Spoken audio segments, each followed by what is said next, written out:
Hola a todas y todos, buenos días, buenas tardes.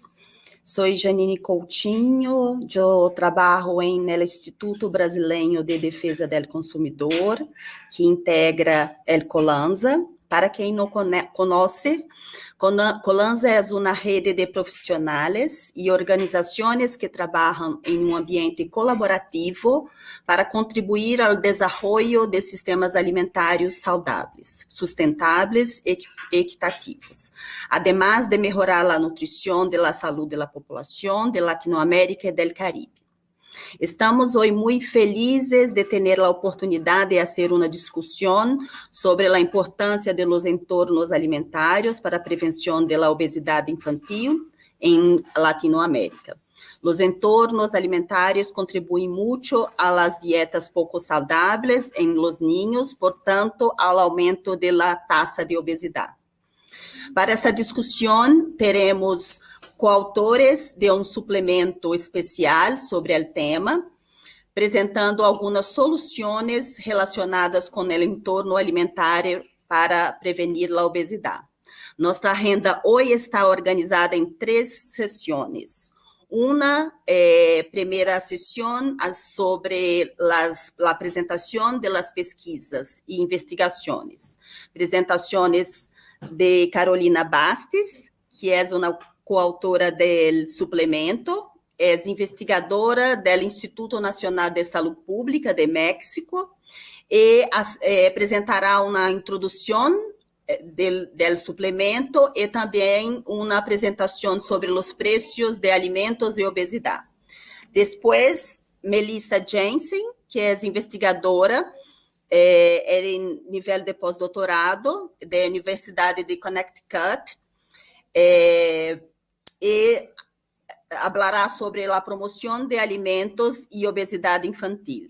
Por fim, Eric Crosby, que é professor assistente da School of Public Health, University of Nevada, e apresentará sobre o impacto do comércio em los ambientes alimentários. Uma segunda sessão de perguntas e discussões, que será coordenada por Camila Corvalán, que também é coautora do suplemento, e, por fim, uma clausura que será coordenada por Ana Paula Bortoleto, também de IDEC. Então, agora passo a palavra para Carolina Bastis, que é investigadora do Centro de Investigação em Nutrição e Saúde do Instituto Nacional de Saúde Pública. Muy buen día a todos, muchas gracias por la invitación. Entonces voy a empezar a presentarles primero como una introducción al suplemento y al artículo del que vamos a estar platicando el día de hoy. Bueno, este es un suplemento que se publicó en junio del 2021 y surgió de una reunión organizada por el Centro de Fogarty de los Institutos Nacionales de Estados Unidos. Fue una reunión en el 2019 que se organizó con investigadores de Estados Unidos y de América Latina con la idea de identificar pues qué sinergias había, colaboraciones, qué similitudes y retos o agenda de investigación compartida había en cuestiones de obesidad, tanto en América Latina como en la población latina en Estados Unidos. El suplemento tiene muchos artículos que cubren todos este tipo de temáticas. Nosotros vamos a estar hablando de este segundo artículo en el que participamos, que habla sobre el entorno alimentario.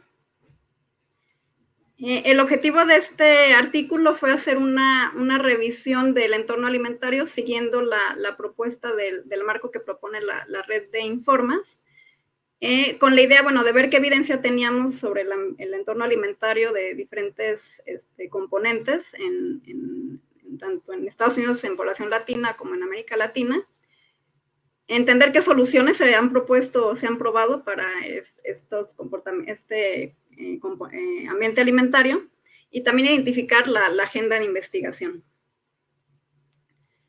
Bueno, el marco de Informas lo que hace es proponer diferentes componentes del entorno alimentario y propone también metodologías para poder monitorear y estar como dando seguimiento a qué está pasando en el entorno alimentario en diferentes países. Es una colaboración global, incluye la participación de muchísimos países. Esta es la manera en que organiza el entorno alimentario en diferentes componentes. En el artículo se cubrieron todos estos componentes. Y el día de hoy vamos a estar hablando más en específico sobre estos tres puntos. Entonces, bueno, ahora sí ya voy a empezar a hablar del tema de precios de los alimentos. Y bueno, la idea es que el costo de los alimentos es un determinante muy importante para el consumo de los alimentos, particularmente en la población que menos recursos tiene. En Estados Unidos hay muchos estudios que han documentado que las dietas y los alimentos saludables son más costosos que las dietas y los alimentos no saludables. Sin embargo, pues es difícil estudiar el tema, ¿no? Hay muchas complejidades metodológicas que no lo hacen tan fácil de entender. Por ejemplo, muchos estudios lo que hacen es comparar el costo de los alimentos saludables y no saludables y concluyen que los saludables son más caros, pero eso va a depender mucho de acuerdo a cómo lo midas, si el precio lo calculas por gramos o si lo calculas por calorías. Y este nada más es un ejemplo de un estudio que hicimos aquí en México, del que voy a platicar un poquito más adelante. Y estos son pesos mexicanos, pero aquí pueden ver, por ejemplo, como frutas y verduras, el precio por caloría pues es muy caro porque tienen pocas calorías, y alimentos más discrecionales como pan dulce o botanas, pues son muy baratos por caloría. Pero si lo vemos por gramos, pues se vuelve lo contrario. Entonces es difícil concluir que son más caros los alimentos los alimentos saludables, porque pues va a depender de la unidad de cómo lo analicemos. Otro análisis que se hace muy comúnmente es evaluar la ingesta de la población y estimar algún índice de calidad, y entonces ver si los que siguen o se adhieren más a ese índice de calidad están gastando más o menos. Hay también un problema que puede haber, es que quizá la gente que esté comiendo mejor, pues también esté escogiendo alimentos más caros, ¿no? Entonces puede ser un reflejo del entorno alimentario, pero también puede ser que sea un reflejo de las decisiones de los individuos. Este es un estudio que me parece muy interesante en Estados Unidos, donde evaluaron, estos son los quintiles de adherencia al plan de alimentación DASH, y entonces lo estratificaron por etnia o raza. Entonces aquí pueden ver cómo el costo de los alimentos, que es en este eje, iba aumentando conforme la adherencia a este patrón aumentaba en la población no hispana, de blancos y de negros, y el gradiente era muy, muy claro. Sin embargo, ya en población latina o hispana, pues el gradiente ya no fue tan claro y de hecho no fue significativo. Lo cual habla de que puede ser que hay algunos estudios que han sugerido que las tiendas de alimentos enfocadas en población latina, las frutas y verduras son más económicas. Hay otros estudios que han dicho que no hay diferencia en los precios a los que se está enfrentando hispanos o no hispanos. Entonces puede ser también que la manera en que los hispanos escogen una dieta saludable estén escogiendo alimentos más económicos, o que haya grupos de alimentos, no sé, por ejemplo, los frijoles, las leguminosas, que son económicos y que son parte importante de esa alimentación, ¿no? Entonces ahí habla de que no solo es el entorno de los precios, sino también las decisiones del individuo que pueden jugar ahí un rol. Entonces, bueno, parte de lo que propone la metodología de Informas es que en lugar de comparar el costo de los alimentos tal cual, como ya vimos que no es muy difícil porque depende de la unidad, que más bien comparemos las tendencias en el tiempo del costo para ver si unos alimentos están encareciendo más que otros. Y en cuanto a comparar la totalidad de la dieta, que más bien nos enfoquemos en crear canastas o menús de dietas saludables, o otras que sigan el consumo actual de la población, y entonces comparemos el costo de esas canastas. Y bueno, en América Latina tenemos poca evidencia, pero algunos países como México, Argentina y Brasil sí hemos estado trabajando o hemos avanzado algo en estas metodologías de Informas. Entonces les voy a presentar algunos de los resultados que hemos tenido.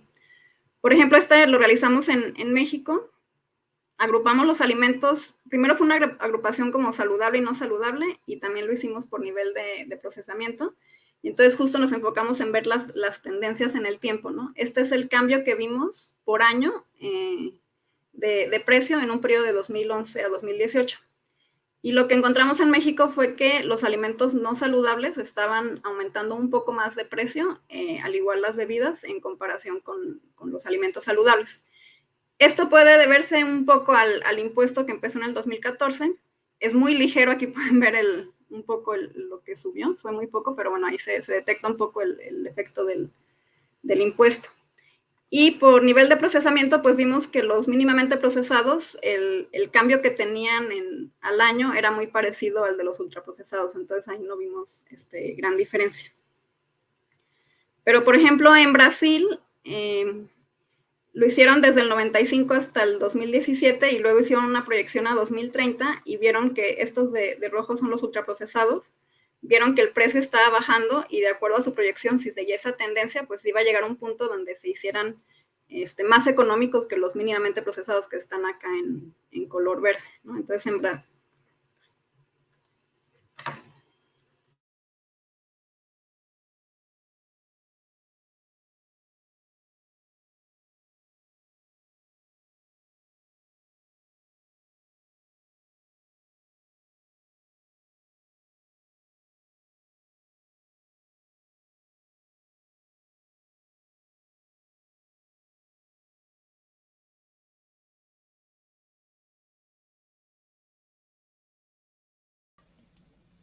Carolina, muchas gracias por su presentación. Yo pido que las personas que están conosco envíen las preguntas por el chat, ¿sí? Porque em alguns minutos teremos a sessão de perguntas e respostas. Passo a palavra para a Melissa Jensen. Melissa é investigadora do Centro de Políticas Alimentares de Saúde. Conta com uma licenciatura em Nutrição, maestria em Saúde Pública e doutorado em Epidemiologia. Seu interesse de investigação é estudar como as diferentes políticas podem melhorar o ambiente alimentário. Muchas gracias, Melissa. Muchas gracias, Janina, por la presentación. ¿Se mira ahí mi pantalla bien?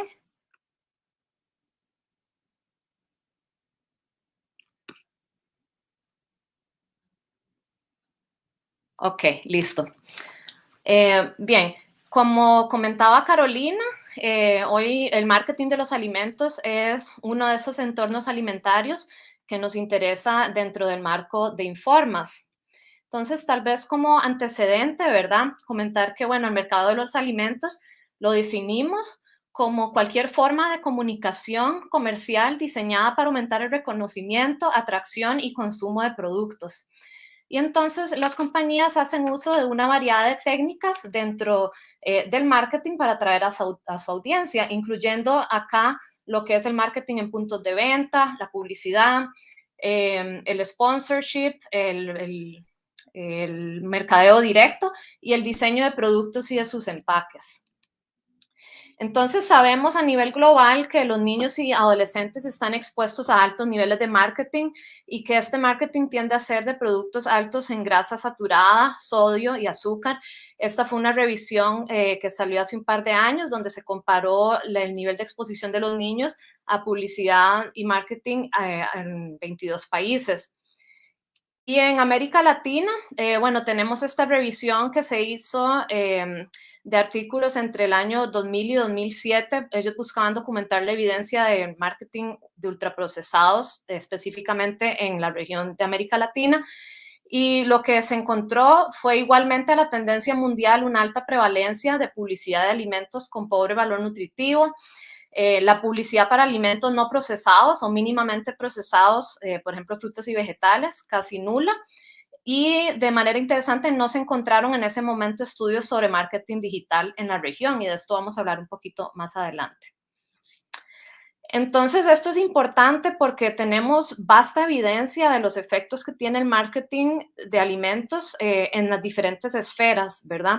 Este modelo lo representa acá gráficamente, donde tenemos efectos desde lo que es un cambio de actitudes y preferencias hasta las intenciones de compra, la compra de productos y el posterior consumo de estos alimentos, donde tenemos las estrellitas ahí en amarillo. Representa donde tenemos más evidencia de estos efectos. Sabemos también que el uso de personajes de marca puede incrementar el consumo de alimentos y que el uso de estos personajes afecta las preferencias, las elecciones y el consumo, especialmente para alimentos con pobre valor nutricional. Entonces, debido a esta preocupación es que diversas organizaciones internacionales han hecho un llamado a los gobiernos para que se implementen políticas para restringir este marketing, implementar acciones, ¿verdad?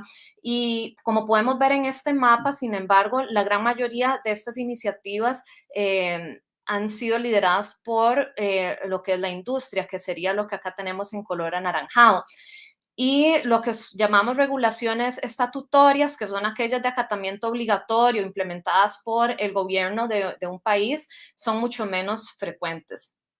Y sabemos que las autorregulaciones por parte de la industria tienen muchas debilidades, la principal de ellas siendo que pues, no son de acatamiento obligatorio. La Organización Mundial de la Salud, entonces, recomienda, ¿verdad?, reducir el marketing de los alimentos, y aquí es importante tener en cuenta que las políticas que van orientadas en este sentido buscan disminuir en dos ejes. Por un lado, lo que es la exposición al marketing. Aquí nos referimos al tiempo, la frecuencia, el alcance de los mensajes, y por otro, se busca reducir el poder de este mensaje. Entonces, el poder del marketing se refiere al contenido creativo, el diseño y la ejecución. Entonces, bueno, estoy segura que muchos han escuchado, ¿verdad?, el caso de la ley chilena. Vamos a hablar un poquito de esa, que es en lo que he trabajado un poco más. Esta ley se aprobó en el 2012, fue implementada en el 2016 y básicamente cualquier producto por encima de valores críticos de nutrientes no puede ser mercadeado a niños, no puede ser vendido en escuelas o colegios y cuenta con un etiquetado frontal de advertencia. Entonces, lo que esto significó para el marketing de alimentos propiamente fue que básicamente empezando en julio del 2016, a través de diferentes canales, ¿verdad?, como la televisión, la radio, el internet, los diferentes productos entonces no podían tener marketing dirigido a niños. Entonces, a niños menores de 14. Entonces, aspectos como regalos, juguetes, stickers, juegos interactivos, y el uso de personajes quedó restringido para estos productos. Y significó también que en medios televisivos, para canales que se autoidentificaron como dirigidos a niños o aquellos con una audiencia superior al 20% de población infantil, no podían mercadearse los productos que se consideraran altos en. Es importante mencionar que posteriormente, en julio del 2018, se aprobó una ley adicional, ¿verdad?, que vino a restringir de manera total la publicidad de los alimentos considerados altos en, tanto en cine como en televisión, desde las 6 de la mañana hasta las 10 de la noche. Entonces, el alcance de esta ley fue mucho mayor que la ley original, que la ley de etiquetado en el 2016, porque se restringieron no solo lo anterior, sino también los anuncios en en programas como noticias, novelas, comedias familiares y salas de cine. Entonces, han habido diferentes estudios evaluando la ley. Sabemos que posterior a implementada la ley, las compras de bebidas altas en disminuyeron. Se han reformulado productos, especialmente aquellos fuentes de azúcar y sodio. Y específicamente en lo que concierne a la publicidad y al marketing, hemos visto una disminución en el porcentaje de los anuncios para productos altos en energía, grasas saturadas, azúcar o sodio. No solo en el porcentaje de anuncios, sino también hay otro estudio mostrando una disminución en qué tanto estuvieron expuestos los niños a estos anuncios.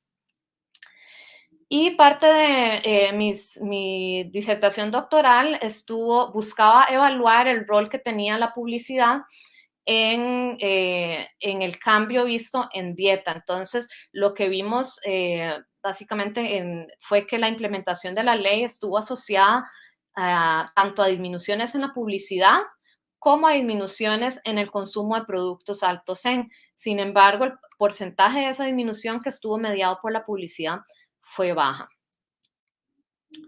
Entonces, ahora me gustaría retomar un poco de este artículo que les comentaba Carolina al inicio. Hay un recurso muy bonito que es el anexo A, donde se presentan una serie de preguntas de investigación para los diferentes entornos. Entonces, pensé que sería bonito rescatar algunas de estas preguntas y esto es útil porque nos puede ayudar, bueno, a dar ideas, digamos, en qué línea se puede ahondar a futuro y también, ¿verdad?, justificar futuros proyectos y medidas. Entonces, una de esas preguntas en el entorno alimentario relacionada con marketing es cuál es el impacto de las estrategias de marketing personalizado, particularmente en los medios digitales. Como les mencioné anteriormente, en América Latina los estudios que tenemos en aquel momento eran nulos. Sin embargo, ya hay algunos que se han ido desarrollando. Bueno, este estudio salió el año pasado. Esto lo realizó un equipo en NYU dirigido por Marie Bragg, y ellos lo que buscaban era determinar frecuencia con la cual influencers infantiles promocionaban alimentos y bebidas durante sus videos de YouTube y la calidad nutricional de los productos mostrados. Entonces, y se dieron a la tarea, ¿verdad?, de identificar cuáles eran los 5 influencers más vistos en la población infantil. Entonces es importante, ¿verdad?, ver que los influencers no es algo nada más de la población adolescente o adulta, sino que también a nivel de niñez, y analizaron 418 videos. De manera algo impresionante, en mi opinión, 179 de estos videos presentaban algún alimento o bebida y fueron ampliamente vistos, ¿verdad? Entonces, alrededor de 48 billones de veces, aquellos con alimentos y bebidas alrededor de 1 billón de veces, y un 94% de los productos mostrados se consideraban no saludables según el perfil de nutrientes utilizado. Entonces, esto, ¿verdad?, pone en evidencia, bueno, por un lado, el gran alcance que puede tener el marketing digital y que los niños desde una temprana edad están expuestos a ello.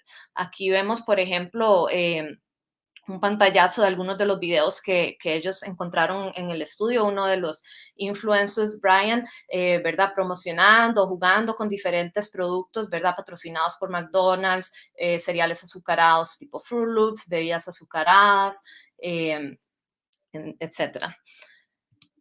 Y bueno, en América Latina, este estudio salió recientemente este año por colegas en el Instituto de Salud Pública de México.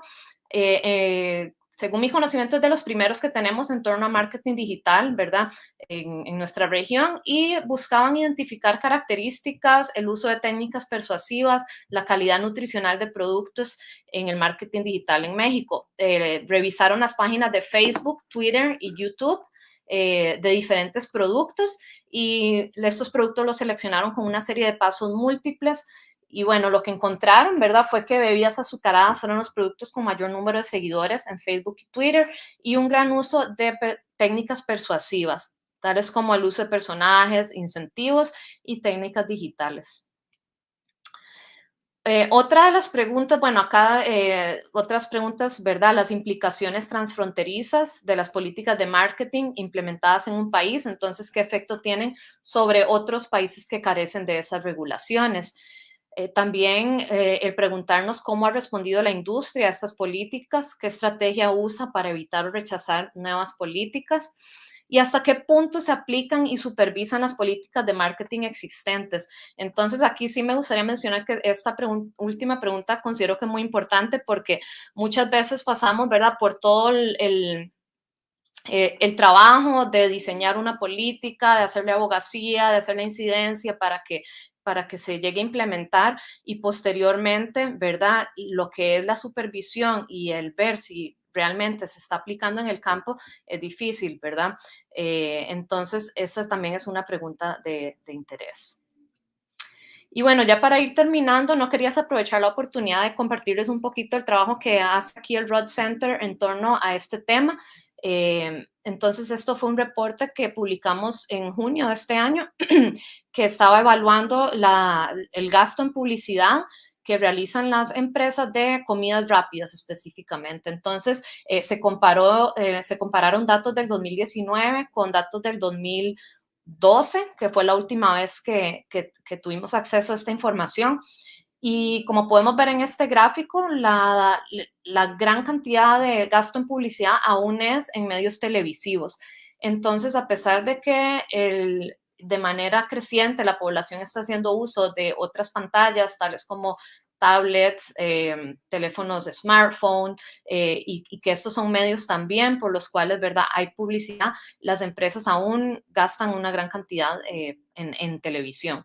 Entonces, hubo un aumento de un 9% comparado con el 2012. Y relacionado también, ¿verdad?, con este trabajo, la publicidad dirigida a población latina es un aspecto de interés, ¿verdad? Entonces, muchas de las empresas hacen lo que llamamos el targeted marketing a minorías, tanto población latina como afrodescendiente. Entonces, para el 2019, las empresas gastaron aproximadamente $300 millones en televisión en español, y es interesante ver que a pesar de que el aumento a nivel general fue un 9%, el aumento en televisión en español fue un 33%. Entonces, esto pone en evidencia que las compañías, ¿verdad?, hacen este targeting a nuestras poblaciones acá en Estados Unidos. Cuando vemos en esta tabla la comparación de anuncios vistos en 2019 versus 2012, vemos que a pesar de que en la población general hay una disminución en estos anuncios que ven los niños, ¿verdad? No es así el caso de los niños hispanohablantes y los anuncios vistos en canales en español, que también es preocupante. Y como tercer punto, es que las empresas no publicitan opciones de menús saludables en la televisión en español. Entonces, cuando hacemos la comparación de cómo distribuyen su presupuesto, básicamente no hay promoción de menús saludables cuando publicitan en español. Me gustaría entonces cerrar acá con un quote de Corinna Hawkes, que en el 2004 dijo: la pregunta central no es si deberíamos hacer algo al respecto de la publicidad de los alimentos dirigida a niños, sino cómo lo hacemos de una manera eficiente. Entonces, quisiera ahorita aprovechar también para, si hay ahorita colegas en nuestra región que les interesa este tema, es un tema muy bonito que a futuro sería bonito colaborar. Agradecerle a mis coautores y colaboradores, tanto del INTA como el equipo de marketing del Centro Rudd, con los datos que presenté. Gracias. Muchas gracias, Melissa. Muchas gracias por presentar os resultados da lei chilena, que nos inspira. Sí, é muito difícil a implementação de medidas hechas por el Estado, sí, em função de todos os interesses do mercado. Temos um problema técnico, Eric, que iria ser a apresentação, está com problemas técnicos para ingressar, e então eu invito Camila Corvalán, que também é coautora do suplemento, para fazer a apresentação. Muchas gracias, Camila. Bueno, buenas tardes a todos. Yo no soy experta en determinantes comerciales, espero que Eric y Melissa me perdonen si cometo algún error,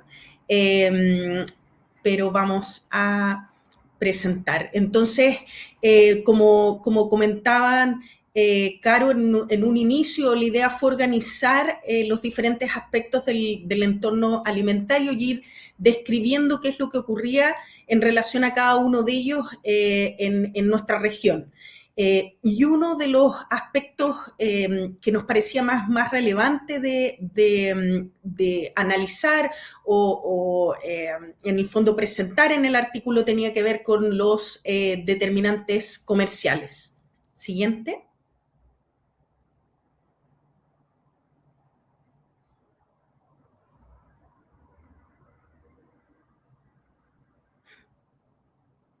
Yo no veo la presentación.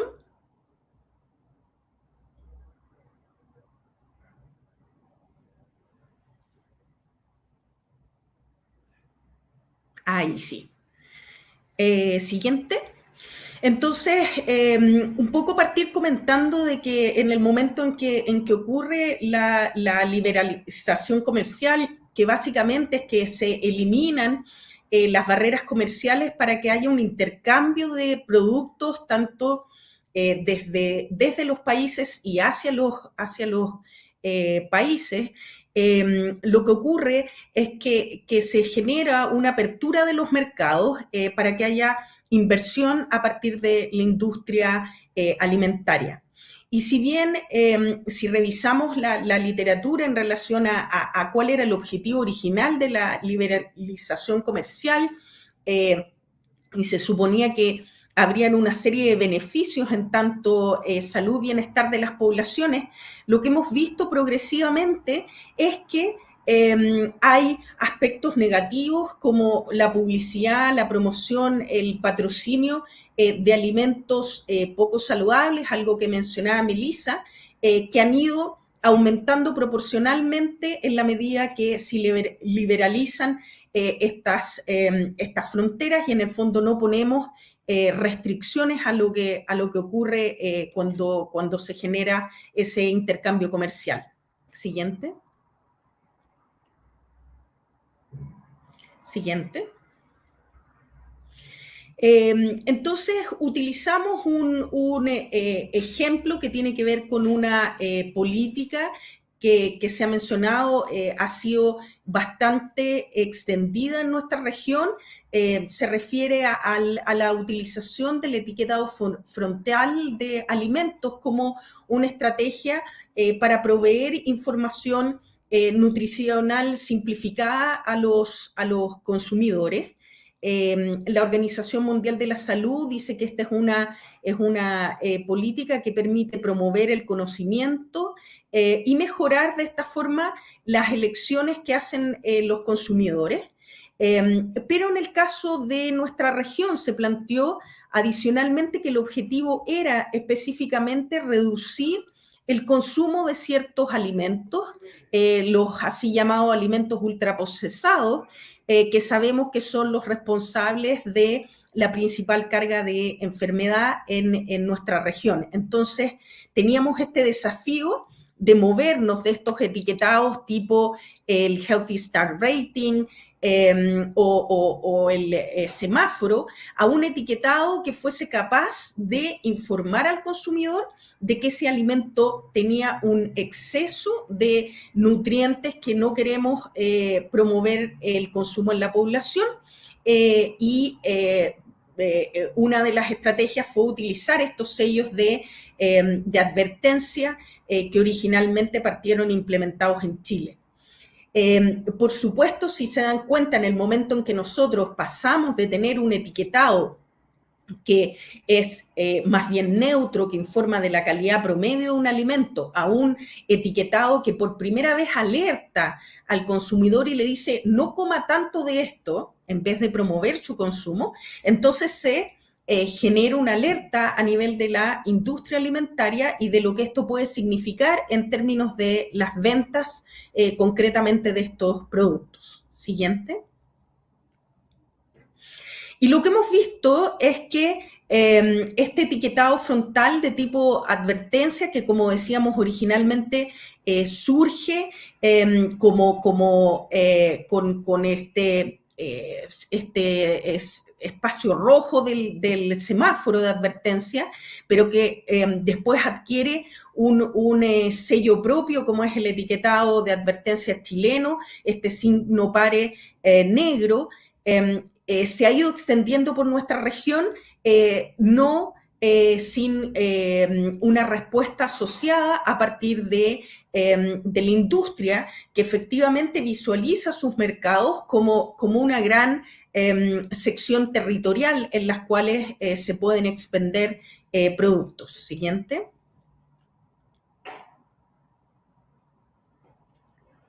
Siguiente. Entonces, la industria frente a este avance de esta regulación que podría impactar entonces las ventas de sus productos, instala una serie de respuestas que no son nuevas, que se han observado frente a otras políticas que promueven salud y que pueden generar en algún sector de la industria un impacto en términos de sus ventas. También así como Carolina y Melissa han presentado que hay formas de sistematizar o monitorear lo que ocurre en el caso de la industria es que también existen o se han clasificado las formas y las tácticas que tiene la industria de responder o de organizarse en relación a este tipo de políticas públicas, y eso es lo que nosotros monitoreamos. Esas estrategias aquí están resumidas en 5 grandes. La primera y la más conocida son las estrategias de lobby. Eso significa a través de formas explícitas o implícitas, tratar de influir en aquellos que están haciendo las discusiones o que van a tomar decisiones. Otra de las tácticas que se utilizan es hacer contribuciones a políticos o tomadores de decisión. Esto, por supuesto, ocurre muchísimo antes que se empiezan a generar las discusiones de estas políticas, pero una vez que se generan las discusiones, entonces los tomadores de decisión están un poco más sensibilizados con aquellos, por supuesto, que les ayudaron a obtener ese escaño o obtener esa posición, y por lo tanto tienen las industrias una llegada mucho más rápida y preferente con esos actores.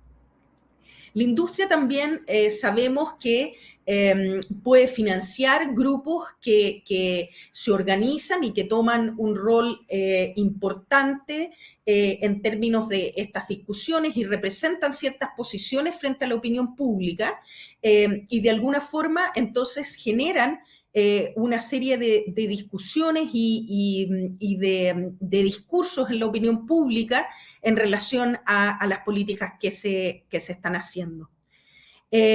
Otra acción que la industria realiza frecuentemente, que en los últimos años ha sido bastante transparentada, tiene que ver con financiar investigación que pretende levantar información que por supuesto tiene el conflicto de interés de ser pagada por estas instituciones y entonces tratar de mostrar que existe una cierta duda sobre la necesidad o la justificación de avanzar en este tipo de acciones y por eso hoy en día la gran mayoría de las revistas solicita que uno haga una declaración de quién es la agencia financiante y de qué forma influyó en la investigación y en los resultados que se están presentando.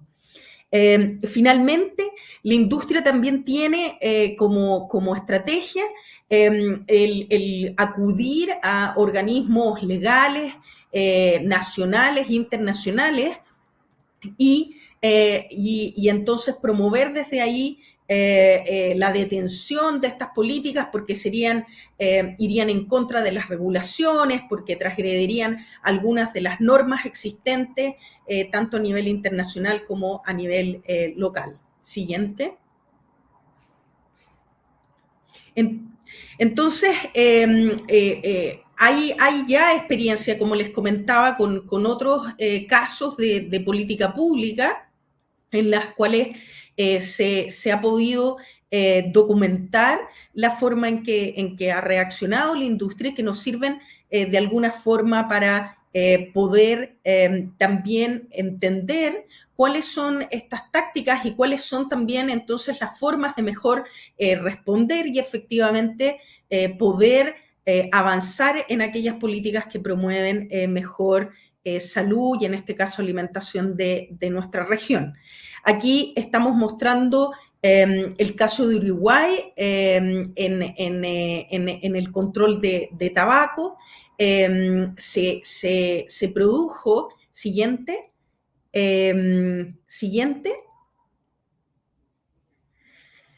Lo que vemos aquí es cómo evolucionó en el transcurso de 4 años las información frontal que tienen las cajetillas de tabaco, en que originalmente hablábamos de una cajetilla que no tenía ninguna advertencia sanitaria y que progresivamente fue evolucionando de advertencias que eran menos efectivas a advertencias que sabemos que son mucho más efectivas, como aquellas que vemos el 2009, que son dibujos que son mucho más claras, que se van rotando, que abarcan un espacio mayor del empaque o de la cara frontal del tabaco. Siguiente.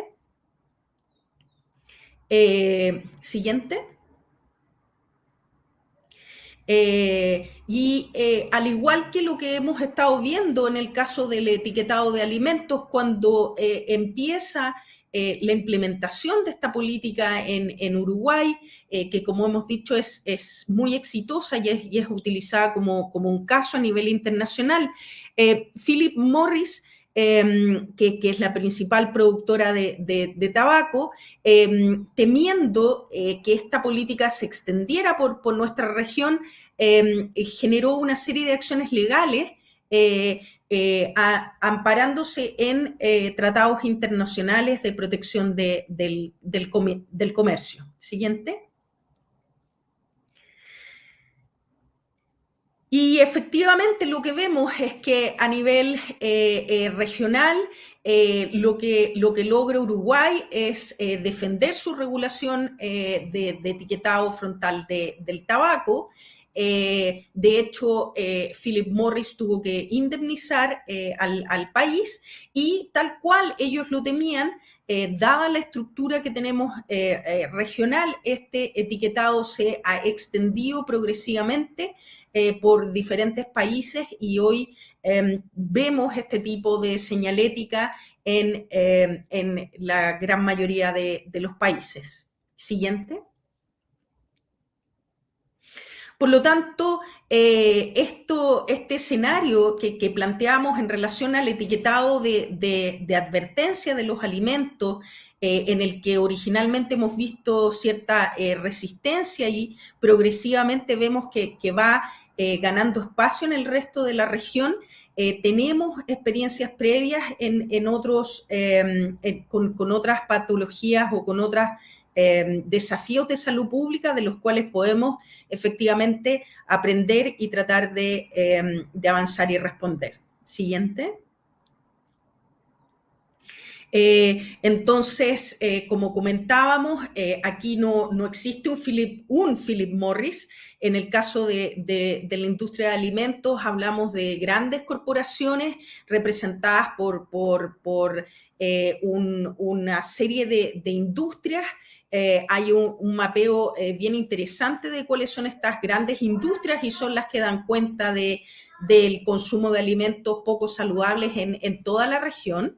Y al igual que en el caso del tabaco, lo que se está haciendo es tratar de apelar a tratados internacionales, a los tratados comerciales existentes para tratar de frenar la instalación de este etiquetado en otros países. Siguiente.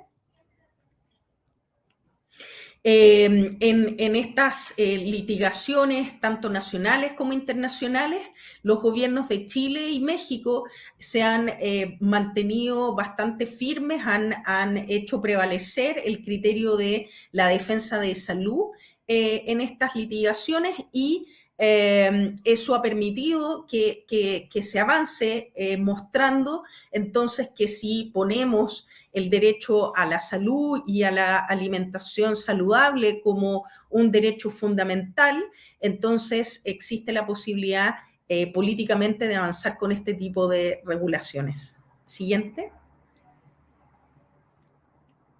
Siguiente. Siguiente.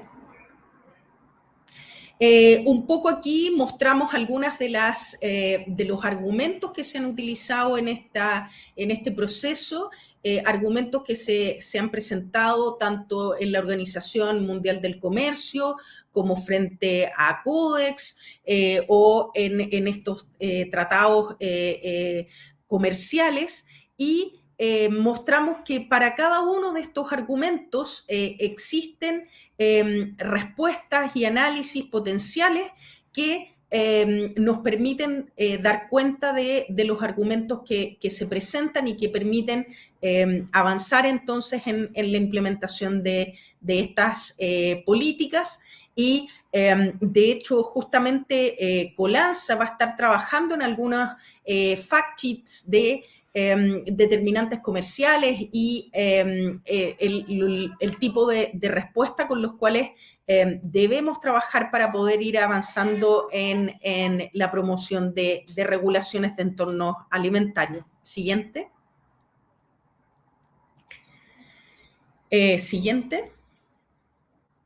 Siguiente.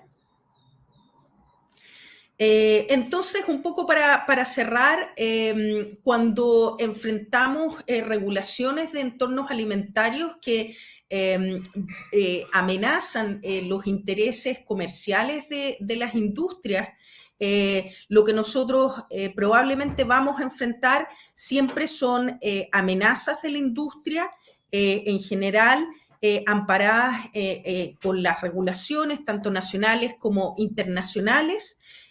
Sin embargo, lo que la historia muestra es que los gobiernos tienen un derecho soberano a proteger a la población y promover medidas por razones de salud pública, y entonces necesitamos fortalecer el liderazgo. Esta es una tarea de la sociedad civil, requiere el apoyo de la academia y sustentar en el fondo lo que están promoviendo nuestros gobiernos para poder asegurar la implementación de este tipo de políticas.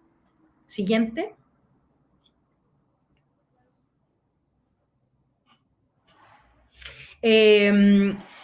Quiero recordar que este suplemento está disponible en español. Este es un esfuerzo que hicieron desde la editorial y los autores para que pudiésemos, aquellos que hablamos en español, tener acceso a esta información en nuestro propio idioma. Así es que muchas gracias y creo que vamos a dejar que Carolina termine su presentación, que estuvo ahí medio interrumpida. Muchas gracias. Muchas gracias, Camila. Por favor, Carolina.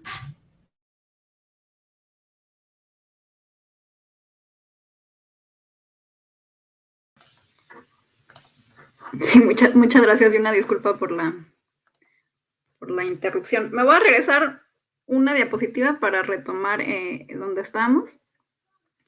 Les estaba presentando de este estudio que hicimos en México, donde comparamos pues la tendencia en los cambios de los precios de alimentos saludables y no saludables, ¿no? En la primera gráfica se ve que los alimentos no saludables aumentaron un poco más de precio que los alimentos saludables, y lo mismo en la gráfica de abajo vimos lo mismo para las bebidas. Y cuando los clasificamos de acuerdo a nivel de procesamiento, lo que vimos fue que el cambio en precio fue muy parecido entre no procesados y los alimentos ultraprocesados. Y en cambio en Brasil, que los ultraprocesados son esos de color rojo, pues lo que vieron fue que el precio más bien estaba bajando, y hicieron proyecciones a 2030, y si seguía esa tendencia, pues iba a llegar al punto donde los ultraprocesados costaran menos que los mínimamente procesados. Otro estudio que hicimos en México, que sí ya no es comparando nada más los alimentos, sino canastas o menús, planes de alimentación completos, en el que lo hicimos con un programa que uno le da como los requisitos, los lineamientos que debe de tener la canasta, y el programa pues genera muchas canastas con esos lineamientos.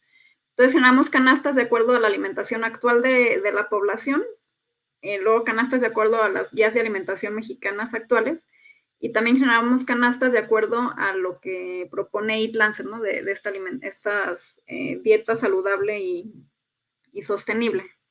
Entonces, de un lado pueden ver cómo se ve la composición, la contribución energética de diferentes grupos de alimentos a estas canastas. Ahí pueden ver como las dietas, la de Eat Lancet o la de las guías mexicanas, pues tienen más cantidad de frutas y verduras, tienen muy pocos de origen animal. La de Eat Lancet tiene muchas leguminosas de color café. La comida discrecional y las bebidas azucaradas que están en color negro y más abajo en gris. Sí permitimos una pequeña cantidad, pero es mucho menos que lo que se consume actualmente en México. Y por otro lado pueden ahí ver el costo, ¿no? Y cómo pues el costo sí era menor, el de la dieta, la de Eat Lancet, que es la saludable y sostenible. La dieta saludable también, de acuerdo a las guías de alimentación mexicana, el costo fue menor, pero bueno, ya no tan diferente comparado con la actual. Y aquí se ve la distribución de todas estas canastas, ¿no? De nuevo, la dieta de Eat Lancet de color azul era un poco más económica en comparación de las otras, seguido de las guías mexicanas, pero bueno, ahí pueden ver que no hay tampoco tantísima diferencia, ¿no? O sea, el costo no es tan diferente entre los diferentes tipos de dieta. Eso fue lo que vimos en México. Pero, por ejemplo, en Argentina hicieron un estudio similar. Aquí de color naranja es la dieta actual, la que siguen los argentinos, y de color azul y verde son las dietas saludables. Y ahí pueden ver el costo, y entonces ahí lo que vieron fue que el costo de la dieta actual era mucho menor en comparación de las saludables, ¿no? Entonces ahí en Argentina una dieta saludable sí es más cara que la actual, a diferencia de México. Algo que creo que tiene que ver mucho con las diferencias es el contenido de carne. Por ejemplo, en México esta dieta que hicimos de Eat Lancet, pues al bajarle a la cantidad de carne se ahorra bastante dinero.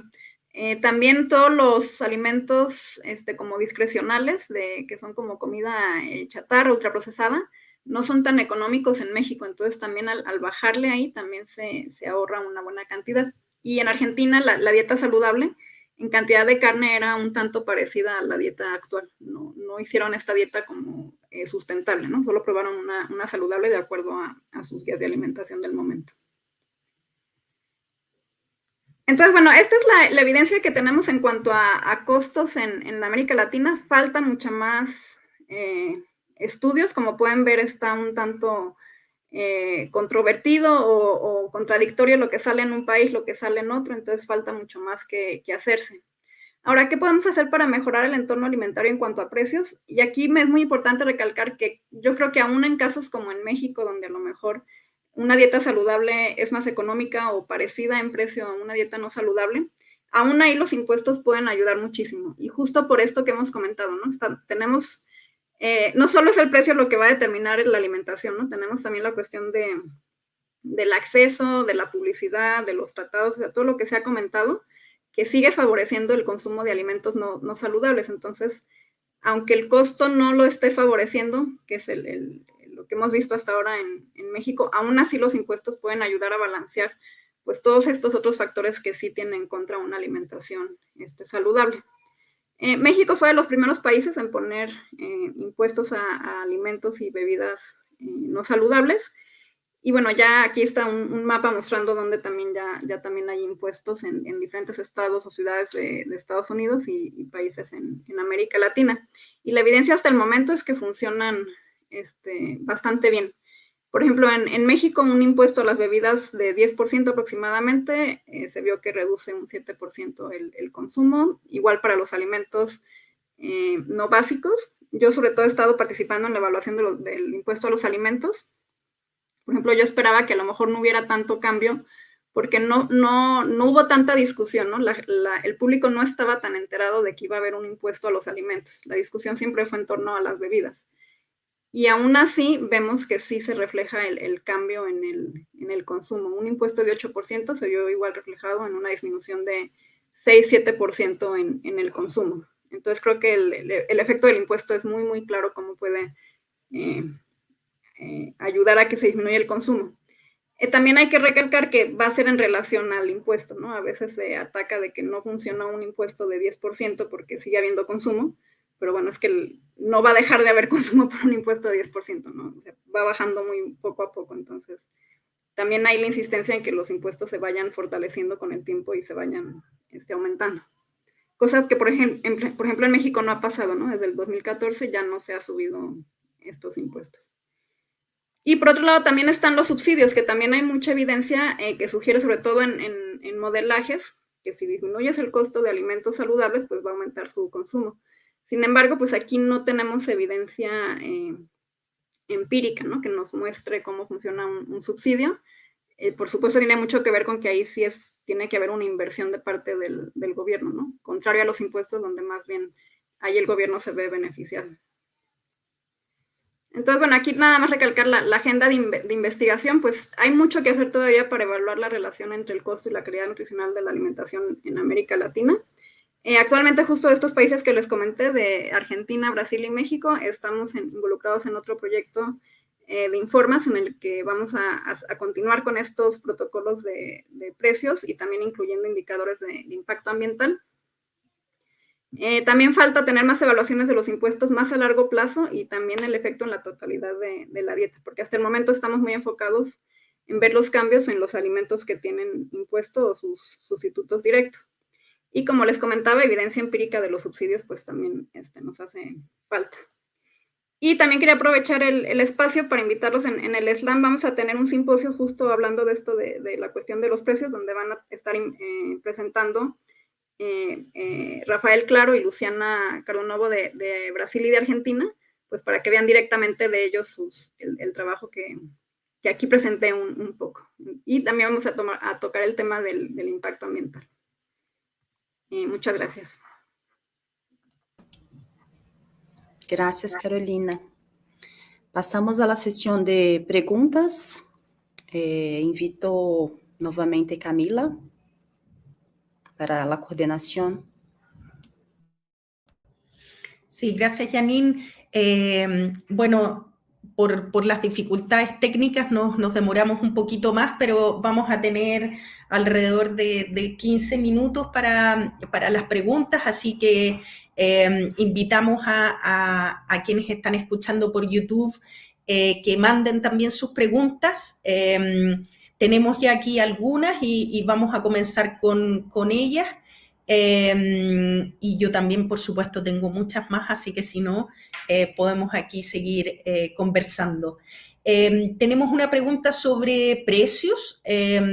Dice sobre los precios, me gustaría saber si hay algún estudio que haya analizado los precios de los alimentos ultraprocesados dirigidos a niños.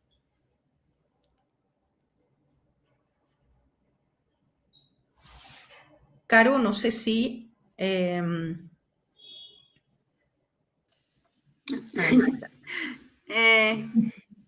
Que yo conozca, digo, al menos en América Latina, que es donde estoy más familiarizada de qué se ha hecho en precios, no ha habido uno en específico clasificando de acuerdo si están dirigidos a niños o no. Solo estos que les he comentado, donde sí se clasifica por nivel de procesamiento, pero no en específico si son para niños. Yo creo que sí sería interesante evaluarlo.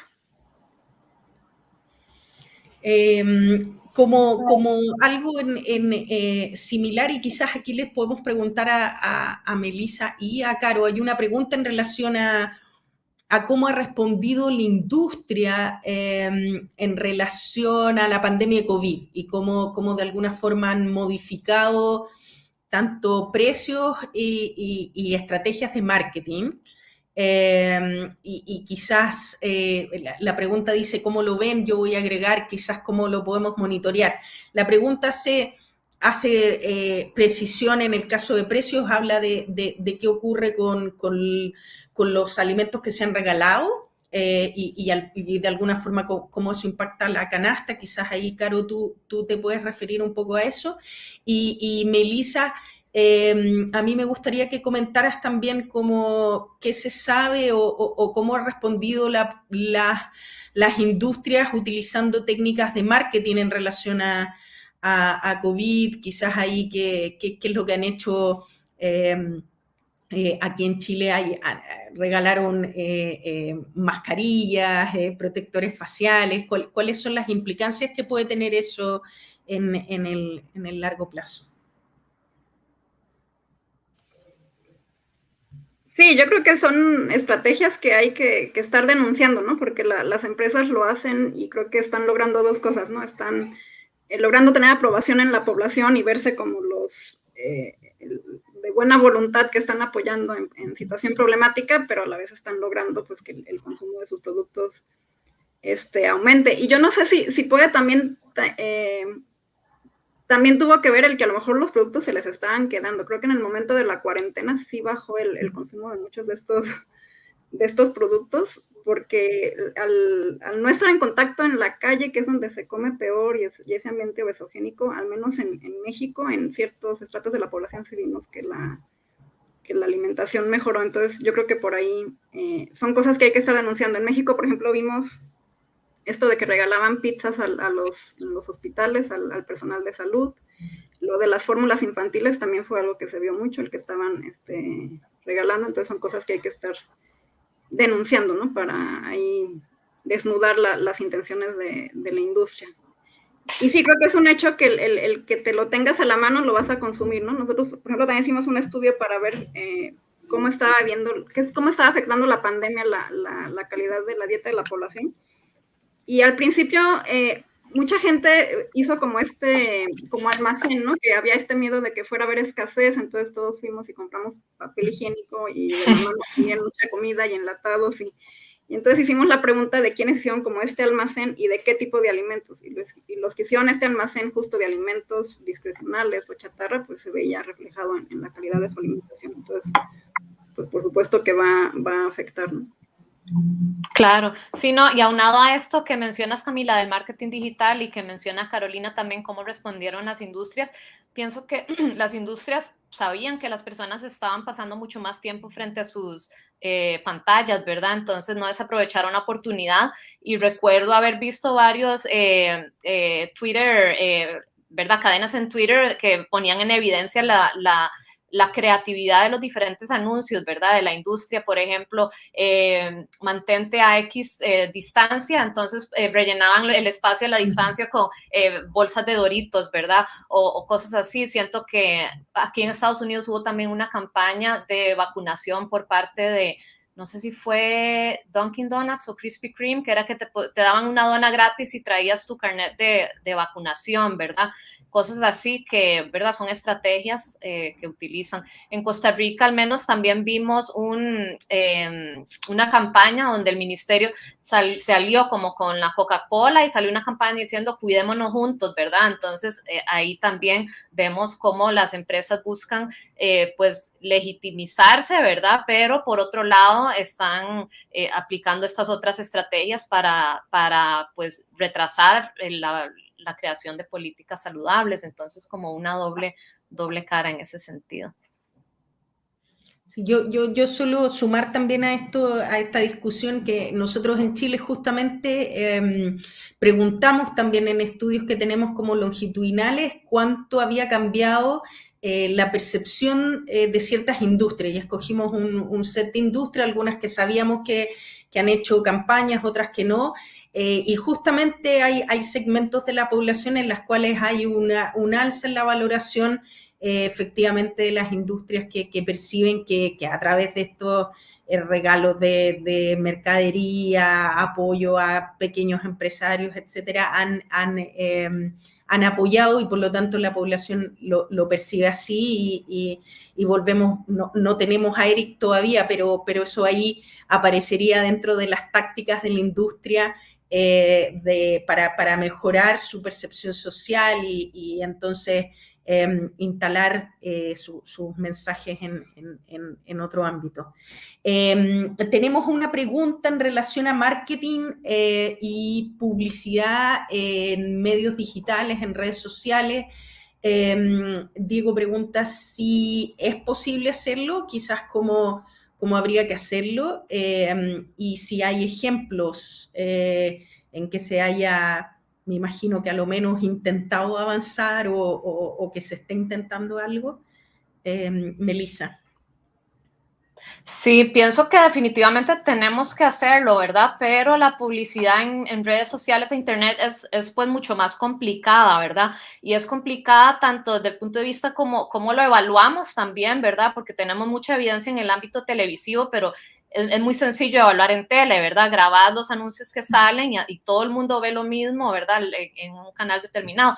Con el marketing digital tenemos el asunto este que es muy personalizado. Entonces, lo que va a ver un niño de 8 años no es lo mismo que va a ver, ¿verdad? Un adulto tal vez y todo este tracking que hacen. Camila, me corriges, pero en Chile no es cierto que en teoría, si es un alimento alto en teoría no debería de publicitarse ni siquiera en medios digitales. Lo que pasa es que el monitoreo de ese cumplimiento es complejo, ¿no? Pero me parece que la ley en Chile en teoría lo abarcaría, o estoy equivocada. Pero no es explícito, entonces hay efectivamente un loophole y justo una de las ideas es hacer algún tipo de monitoreo, aunque sea muy, muy general, para poder devolver con eso al gobierno y decir que hay alguna cosa como explícita en relación a la regulación.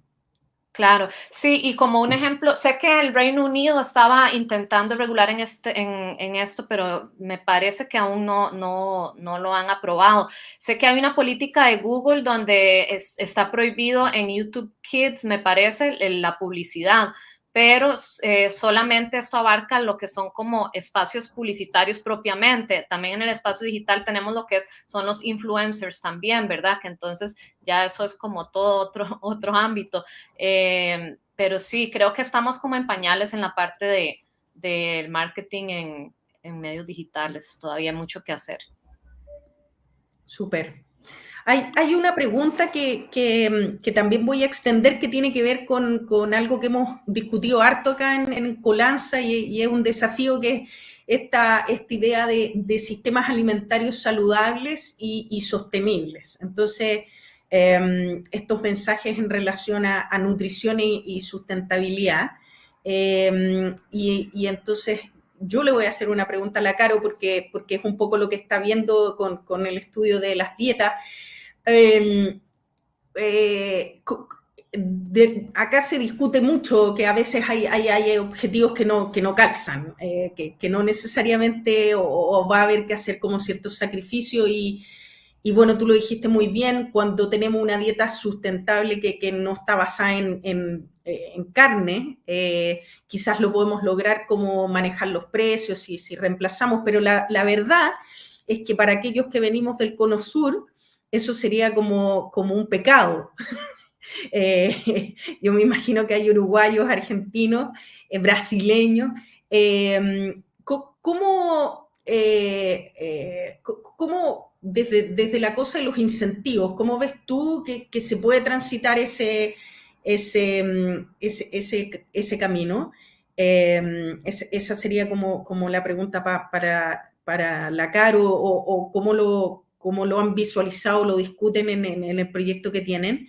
Y la pregunta concreta para Melissa es esta idea de cómo hacer sentido del hecho que las industrias de alimentos ultraprocesados, aquí voy a ocupar un ejemplo concreto, por ejemplo Coca-Cola, está utilizando mucho como estrategia de promoción la sustentabilidad. Se están involucrando en proyectos que tienen que ver con sustentabilidad, esta cosa de reemplazar el empaque, cuando en el interior el producto sigue siendo muy, muy poco sustentable y sin lugar a dudas no saludable. Entonces, ¿cómo se ha trabajado eso? Sí, en el caso de México se está actualmente trabajando en unas nuevas guías de alimentación, donde la idea sí es que ya incluyan también esta cuestión de sustentabilidad. Creo que como se está abordando es, sobre todo la cuestión de la carne, el irlo haciendo como más gradual. O sea, creo que no están tratando de que ya desde ahorita la guía salga con la recomendación de Eat Lancet, que es muy poquita carne, porque saben que sería muy, muy difícil para la población poder aceptar algo así. Entonces creo que están se están como comparando, ¿no? El consumo que tenemos actual con la guía, como dónde nos encontramos para ir como poco a poco transmitiendo esta información a la población. Pero sí creo que es mucho más difícil a alimentos que si los eliminas de la dieta, lo mejor, ¿no? Y cualquier sustituto es mejor que un refresco. Siento yo que con la carne sí va a ser mucho más difícil, ¿no? Si le ponemos impuesto a la carne, ¿cuál va a ser el sustituto, no? Si es leguminosas, pues qué bueno, pero si el sustituto en el caso de México es más tortilla nada más, pues como que creo que nutricionalmente ahí se empieza a poner más complicada la cuestión. Entonces creo que sí va a ser un reto el lograr esa transición sin tener como muchas consecuencias. Pero esa ha sido un poco la manera en que se está abordando, el tratar de hacerlo poco a poco. También otra estrategia que se ha estado tratando de usar es esta idea de retomar como las dietas tradicionales, ¿no? En México están manejando lo que le llaman la dieta de la milpa, que es como de algo que se usaba un sistema de agrocultivo desde tiempos antes de la conquista, y los alimentos base, entonces como tratar quizá también de retomar por ahí dietas que ya de entrada eran no tan basadas en alimentos de origen animal. Pero sí va a ser sí es un reto, creo. Sí, no, y con respecto a esto, Camila, que mencionas del el uso de la sustentabilidad o sostenibilidad ambiental como pienso que las compañías muchas veces lo utilizan, como tú dices, como una estrategia de marketing también, ¿verdad? Pero pienso que puede ser complicado porque por un lado no queremos ser como extremadamente críticos y desincentivar esto porque, pues, o sea, es un esfuerzo tal vez que se hace, pero tal vez donde está el pecado es como en cuando se usa eso como para, ¿verdad?, mejorar la imagen corporativa y decir, ¿verdad?, la parte de responsabilidad social, y por otra parte, ¿verdad?, hay otros efectos en la salud pública. Entonces, no sé, siento que sí es complicado. No estoy al tanto si hay un monitoreo de la industria específicamente en esta parte de sostenibilidad. Sé que este grupo de Feed the Truth, creo, o Corporate Accountability, hace poco, este año sacaron un reporte, el FACTS, donde ellos analizaron, no sé si eran las 10 compañías más grandes acá en Estados Unidos, pero más que todo en donación, en sus, ¿cómo es?, en el disclosure que hacían, de donación como a campañas políticas y a organizaciones científicas y diferentes asuntos más como por ese lado del conflicto de interés, y que es un monitoreo que están haciendo. No estoy al tanto como de algo similar en cuanto a sostenibilidad o iniciativas de sostenibilidad de empresas, pero definitivamente sí es una buena pregunta, y en el marco también, ¿verdad?, de la cumbre de sistemas alimentarios, ahorita hay un empuje muy grande hacia toda esta parte de sostenibilidad, y las empresas pues quieren hacer su parte, pero siento que también lo utilizan como una forma de quedar bien, ¿verdad? Súper, estamos en la hora. Yo les quiero agradecer a las dos el tiempo para la conversación, para responder preguntas. También invitarlas a que la idea justo es que a nivel regional podamos armar sistemas que permitan monitorear, comparar lo que pasa en los países y así avanzar la agenda. Creo que tenemos todavía muy instalada esta idea de que lo que comemos de más y de menos depende de la voluntad personal o de la falta de voluntad personal, por lo tanto un montón de trabajo para que podamos instalar incluso entre nosotros la relevancia de los entornos, y como ustedes mostraron también, un montón de vacíos. Esto no es súper claro, como la Caro decía, no es tan así como que siempre todo es más caro o que siempre se asocia a un cambio de conducta, y justo de poder mirar las cosas como con una lupa mayor, vamos a ir avanzando en marketing. Creo que hay muchísimos desafíos metodológicos, y nada, invitar a quienes están participando de este seminario que les interesen estos temas, que contacten a la Caro, que contacten a Melissa. Justo la idea es que podamos generar núcleos en los que trabajemos en estas temáticas en forma colaborativa desde diferentes lugares. Así que muchas gracias, y ahí nos vamos a seguir contactando. Voy a dejar en estos últimos minutos a Ana Paula para que nos dé Hola. el despido final. Sí, solo para decir muchas gracias y felicitaciones a todas que hicieron estos importantes estudios, y creo que este espacio es para esto. Sí, tenemos como un punto muy importante de Colanza tener la oportunidad de intercambio de investigaciones que son tan importantes para los avances políticos que queremos hacer en nuestra región. Entonces, solo para les agradecer más una vez y compartir a todos que están nos asistiendo, que si tienen sugerencias de temas, de investigaciones que piensan que son importantes para traernos para discusión en nivel regional, por favor, nos avisen. Y gracias por los miembros que están siguiendo también la actividad. Y para quien aún no es miembro de Colanza, como estamos en una actividad abierta, les invitar a se inscribir como participante para poder se conectar y conocer más de las actividades de los miembros. Y bueno, creo que es esto. Muchas gracias y buenas tardes a todas. Y seguimos, ¿sí?